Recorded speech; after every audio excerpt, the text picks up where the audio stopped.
et famille en Christ, bonjour.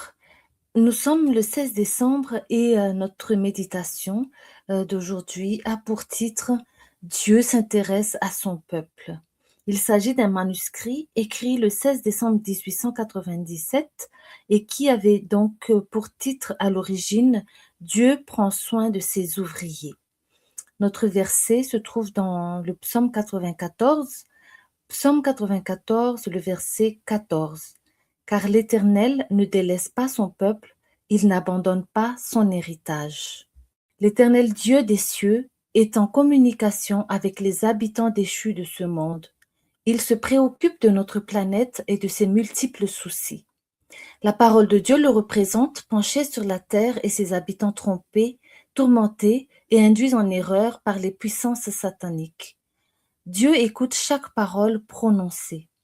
Quand Moïse se détourna à la vue du buisson qui brûlait sans se consumer, Dieu l'appela du milieu du buisson et dit, « Moïse, Moïse !» Et il répondit, « Me voici. » Dieu dit, « N'approche pas d'ici, ôte tes souliers de tes pieds, car le lieu sur lequel tu te tiens est une terre sainte. » Et il ajouta, « Je suis le Dieu de ton père, le Dieu d'Abraham, le Dieu d'Isaac et le Dieu de Jacob. » Moïse se cacha le visage, car il craignait de regarder Dieu. Exode chapitre 3, les versets 4 à 6. Remarquez maintenant les paroles du Seigneur. J'ai vu la souffrance de mon peuple qui est en Égypte, et j'ai entendu les cris que lui font pousser ses oppresseurs, car je connais ses douleurs. Je suis descendu pour les délivrer de la main des Égyptiens. Les versets 7 et 8 d'Exode chapitre 3.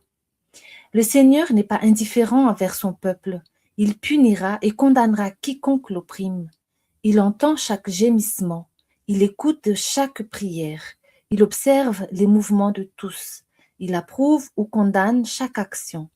Le Seigneur des cieux est représenté comme relevant ceux qui tombent. Il est l'ami de tous ceux qui l'aiment et le craignent.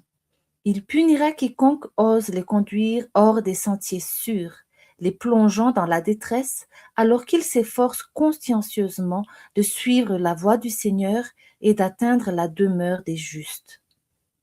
Pas un passereau ne tombe à terre sans que notre Père céleste ne le remarque.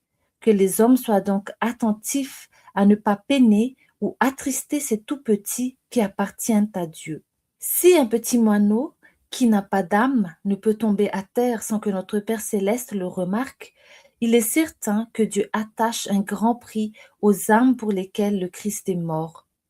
Dieu ne jugera-t-il pas les hommes qui attristent ou déçoivent les cœurs de ceux pour lesquels le Christ a donné sa vie? Qui peut mesurer ou prévoir le don de Dieu? Le péché a interrompu depuis des temps immémoriaux le flot de la bienveillance divine envers l'homme.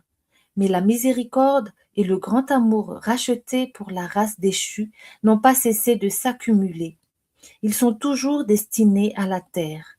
Dieu vit et règne. Par le Christ, il a déversé en abondance sur le monde les flots de la guérison. Notre Sauveur a pourvu à tout en faveur de l'homme. Alors, sachant que Dieu accorde une si grande importance à ma vie, comment vivre de manière qui soit digne de lui? À bientôt pour de nouvelles méditations.